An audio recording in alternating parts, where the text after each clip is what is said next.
ठीक है, DNA replication पढ़ने से पहले हमें, हाँ ठीक है, एक और एक्सपेरिमेंट करना पड़ेगा, है मिचेल्सन एंड स्टाहल एक्सपेरिमेंट। उससे पहले हम देख लेते हैं डीएनए रेप्लिकेशन। डीएनए रेप्लिकेशन, यहां पर भाई अभी चलते हैं हम। डीएनए रेप्लिकेशन में हम क्या देखते हैं कि डीएनए हैव द स्पेशल और unique property. DNA have a special property to govern its own synthesis। ठीक है ना।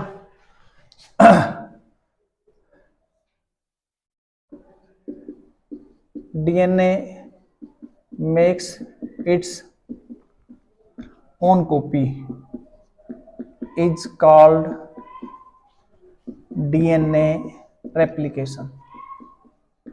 ध्यान से समझना है, डीएनए अपने ही जो डुप्लीकेशन कर सकता है और उसको खुद ही कंट्रोल कर सकता है, ठीक है ना। तो डीएनए की एक और कॉपी बनना, उसको बोलते हैं डीएनए रेप्लिकेशन हुआ, ठीक है। अब डीएनए रेप्लिकेशन हम देखते हैं कि ये भी 3 तरीके की है। कितने तरीके की हैं? 3 तरीके की है। पहला हम देखते हैं कंजर्वेटिव। कौन सी देखते हैं? कंजर्वेटिव। दूसरी हम देखते हैं डिसरप्टिव। डिसरप्टिव। और तीसरी देखते हैं बेटा हम सेमी कंजर्वेटिव, जो हमने करनी है, सेमी कंजर्वेटिव। अब हम देखते हैं कंजर्वेटिव क्या होती है। कंजर्वेटिव में हमारे पास एक स्ट्रैंड है।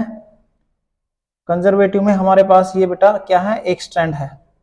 अब कंजर्वेटिव में क्या होगा, ये मान लो कि हमारा मदर स्ट्रैंड है। कौन सा स्ट्रैंड है? मदर स्ट्रैंड है, या हम इसको पेरेंट स्ट्रैंड बोल दें। पेरेंट स्ट्रैंड है। तो कंजर्वेटिव में क्या होगा कि the parent strand conserve at it is and a new strand is synthesized. यानी कि हमारे पास ये आपका क्या है? पेरेंट स्ट्रैंड है। पेरेंट स्ट्रैंड है, और जो एक और स्ट्रैंड बना वो बिल्कुल नया स्ट्रैंड बनता है। वो बिल्कुल क्या बनता है? नया स्ट्रैंड बनता है, न्यू स्ट्रैंड बना। It means the parent strand is conserved at is as. जो पेरेंट स्ट्रैंड है वो बिल्कुल ऐसा ही रहा और एक और स्ट्रैंड बन गया। इसको बोलेंगे conservative mode of replication. Conservative mode of replication. अब हम आगे बढ़ते हैं तो हम देखते हैं डिसरप्टिव। अब डिसरप्टिव में हमारे पास मान लो कि ये एक स्ट्रैंड है।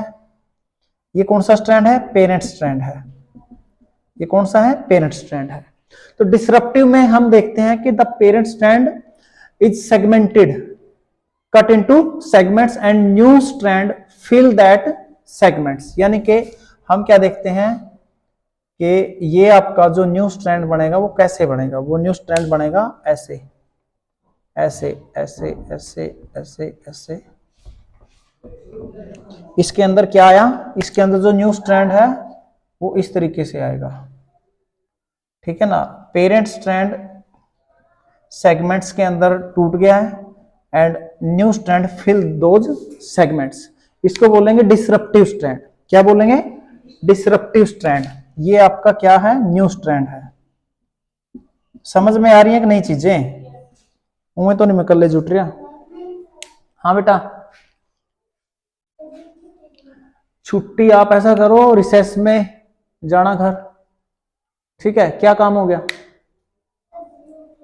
उल्टी लगा है, पानी पी ले बेटा इतना है, रिसेस में चले जाइए, एप्लीकेशन देके जाना। हाँ भाई, सेमी कंजर्वेटिव में क्या होगा बेटा? अब ये semi conservative mode of application में क्या होगा? ये पेरेंट है, पेरेंट स्ट्रैंड। अब हम क्या देखेंगे? पेरेंट स्ट्रैंड क्या करेगा? ओपन अप हो जाएगा ऐसे। पेरेंट स्ट्रैंड क्या करेगा? ओपन अप हो गया, 2 स्ट्रैंड में कन्वर्ट हुआ और नया स्ट्रैंड बनेगा इस तरीके से। इसके साथ एक पेरेंट स्ट्रैंड है और एक न्यू है। एक पेरेंट्स है और एक न्यू स्ट्रैंड है। इसमें क्या है, सेमी कंजर्वेटिव का मतलब है कि पेरेंट्स भी सेमी कंजर्व हुआ है और नया स्ट्रैंड भी बना है, तो इसको बोलेंगे semi conservative mode of replication, जिसके अंदर क्या है, पेरेंट्स का एक स्ट्रैंड कंजर्व रहेगा और दूसरा क्या है, नया स्ट्रैंड उसके अंदर बनेगा। तो ये पेरेंट है और ये न्यू स्ट्रैंड है, ये पेरेंट स्ट्रैंड और ये न्यू स्ट्रैंड है। अब भाई हमारे अंदर मोड ऑफ जो रेप्लिकेशन है वो सेमी कंजर्वेटिव ही होता है। इस चीज के लिए एक्सपेरिमेंट किए गए मिचेल्सन एंड स्टाहल के द्वारा। किसके द्वारा? मिचेल्सन एंड स्टाहल ने बताया कि जो डीएनए है उसकी जो रेप्लिकेशन है वो सेमी कंजर्वेटिव होती है। कैसी होती है? सेमी कंजर्वेटिव होती है। उसके लिए मिचेल्सन एंड स्टाहल का एक्सपेरिमेंट अभी हम देखने जा रहे हैं। तैयार हो? Very good.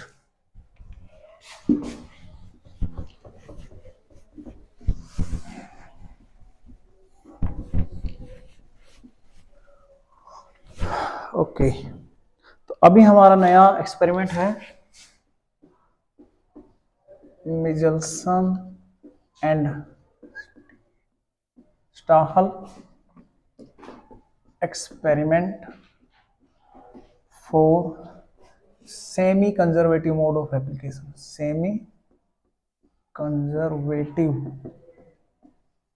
Mode of replication. तो अब इन भाई लोगों ने क्या किया, अब ये क्या करेंगे, तो इन्होंने भी सबसे पहले क्या किया, इन्होंने एक बैक्टीरिया लिया। क्या लिया? बैक्टीरिया। बैक्टीरिया कौन सा लिया? E coli bacteria. ठीक है, इन्होंने क्या किया, एक बैक्टीरिया लिया, बैक्टीरिया ई कोलाई, बैक्टीरिया ले लिया। अब इस बैक्टीरिया को इन्होंने क्या किया, ग्रो करवाया। ठीक है ना, बैक्टीरिया ग्रो करवाया। कहां कब ग्रो करवाया? NH4Cl में। NH4Cl में इन्होंने जो मान लो कि हमारे पास, ओके यहां ले लेते हैं, यहां हमारे पास क्या है, ये मीडियम है। इस मीडियम में हमारे पास NH4Cl है और इसमें हमने इसका N15 का आइसोटोप लिया। ठीक है, अब यहां पर हमारे जो बैक्टीरिया हैं वो ग्रो कर रहे हैं, वो बैक्टीरिया हमारे ग्रो कर रहे हैं। समझ आई बात? अब हम देखते हैं कि हमारा जो बैक्टीरिया है जिसके अंदर जो ग्रो करवाया जा रहा है N15 आइसोटोप के अंदर, तो हमने क्या किया कि यहां पर एक और चीज की, हमने सेंट्रीफ्यूगेशन किया उसका, और किसके अंदर लिया? हमने लिया सीजियम क्लोराइड। सीजियम क्लोराइड के अंदर उसका सेंट्रीफ्यूगेशन करवाया। तो हमने देखा कि यहां पर एक बैंड बना नीचे, यानी कि जो नीचे बैंड बनता है इसका मतलब हैवी चीज नीचे बैठ जाती है।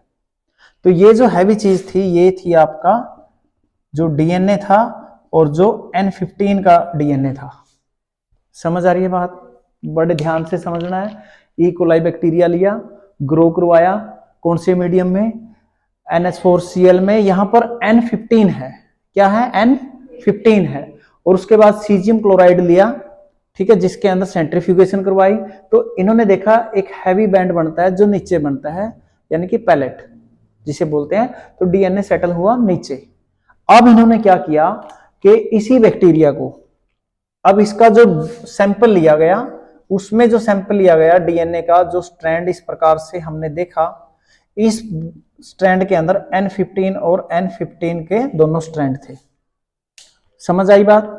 इसने क्या किया, इस डीएनए ने सारा N15 एब्जॉर्ब कर लिया। नाइट्रोजन तो एब्जॉर्ब करता ही है ना डीएनए, तो इसने सारा का सारा नाइट्रोजन एब्जॉर्ब किया। तो इसका डीएनए का स्ट्रैंड N15 और N15 था।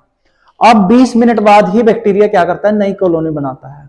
फिर हमने क्या किया, फिर हमने ये किया कि इसी बैक्टीरिया को 20 मिनट बाद फिर से हमने केमिकल के अंदर ग्रो करवाया NH4Cl। अब की बार हमने क्या किया, नाइट्रोजन 14 लिया, नाइट्रोजन 14 लिया। अब इसके अंदर हम क्या देख रहे हैं कि ये आपके ई कोलाई बैक्टीरिया हैं। अब ये ग्रो कर रहे हैं। अब जैसे ये ग्रो कर रहे हैं तो अब हमने क्या किया, अब हमने सेम कार्रवाई की और यहां पर फिर से इनको सेंट्रीफ्यूज किया। यहां पर हम सेंट्रीफ्यूगेशन कर रहे हैं, सेंट्रीफ्यूगेशन। और ये जो सेंट्रीफ्यूज किया तो हमने देखा कि अब की बार जो बैंड बने हैं वो कहां बने हैं, बीच में। कहां बना है, बीच में बैंड बन रहा है। जब बीच में बैंड बना तब हमने देखा कि क्या हुआ, तब हमने देखा कि यहां से जो एक ये स्ट्रैंड था और जो एक ये स्ट्रैंड था, ठीक है ना, ये तो थे N15 के स्ट्रैंड, और इसके साथ एक और बैंड बना, एक और जो इस प्रकार से N14 और N14, यानी कि जो बैक्टीरिया N15 एब्जॉर्ब कर रहा था अब उसके डीएनए ने यहां N14 को एब्जॉर्ब किया। मुश्किल तो नहीं लग रहा? कोई बात नहीं, एक बार और बताऊंगा है। N14, ठीक है, N14 को एब्जॉर्ब किया। तो इन्होंने जब सेंट्रीफ्यूज किया ये बीच में आया, भाई ना तो ये बहुत भारी है ना बहुत हल्का है, तो बैंड बीच में बना। तो इन्होंने देखा कि अब देखते हैं डीएनए क्या हुआ। तो यहां हमने देखा ये पेरेंट डीएनए था। अब पेरेंट डीएनए में से एक एक स्ट्रैंड तो ओरिजिनल रहेगा, दूसरा नए स्ट्रैंड जो बने वो कौन से बने, वो N14 के बने। अब इन्होंने क्या किया, डीएनए तो 20-20 मिनट में डिवाइड हो रहा है, एक और बार इन्होंने एक्सपेरिमेंट किया और अब की बार फिर से इन्होंने क्या किया, इस बार फिर से इन्होंने NH4Cl N14 और यहां क्या ले रहे हैं, सीजियम क्लोराइड। तो अब की बार फिर से इन्होंने अब ये वाले जो आपके बैक्टीरिया हैं इनको फिर से कहां डाला, यहीं पे डाल दिया। अब हम क्या देखेंगे, अब हम ये देखेंगे कि हमारे पास, मान लो हम ये पेरेंट डीएनए देखते हैं, अब हमारे पास क्या है, 1 2, ठीक है। अब हमारे पास क्या है, okay okay okay okay okay, अभी हमारे पास क्या है कि भाई ये डीएनए के ओरिजिनल स्ट्रैंड खुल गए हैं, पेरेंट स्ट्रैंड तो यही है, समझ आ रही है, पेरेंट स्ट्रैंड हमारे खुल गए हैं। अब पेरेंट स्ट्रैंड खुलने के बाद हम देखते हैं कि यहां पर जितनी भी एब्जॉर्प्शन हुई वो किसकी हुई, N14 की हुई।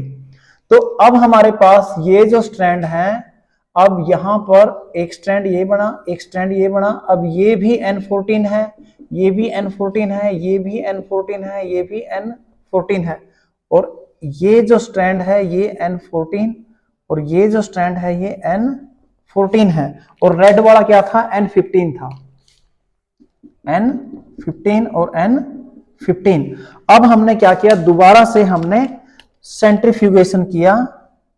तो अब हम क्या देखेंगे कि हमारे पास 2 बैंड बनेंगे, एक लाइटर बैंड है, ठीक है, एक हमारे पास क्या है, लाइट बैंड बना, और एक हमारे पास क्या बना, इससे थोड़ा हैवियर लेकिन हैवी बैंड नहीं बना।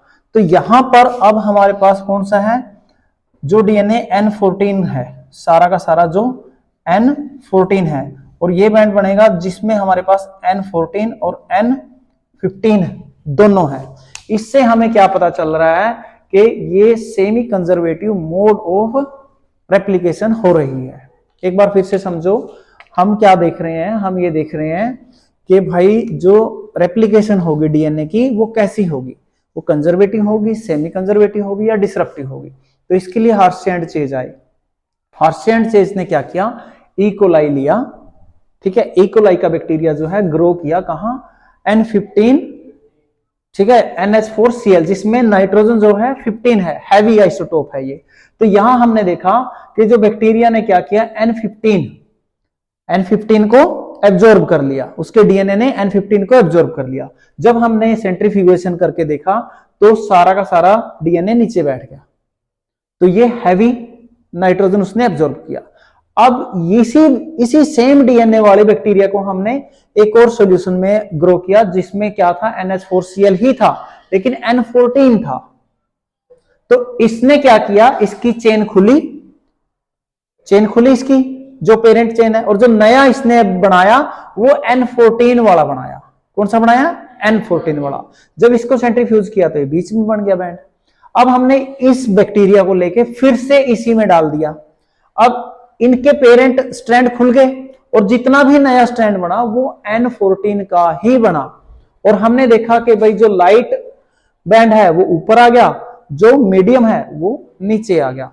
और यहां से लेके यहां तक और यहां तक हमने ये कंक्लूड किया कि जो डीएनए है उसकी जो रेप्लिकेशन है वो semi conservative mode of replication ही होगी। अब बताओ किसी को कोई डाउट? समझ आ गई चीजें? Very good. कल करेंगे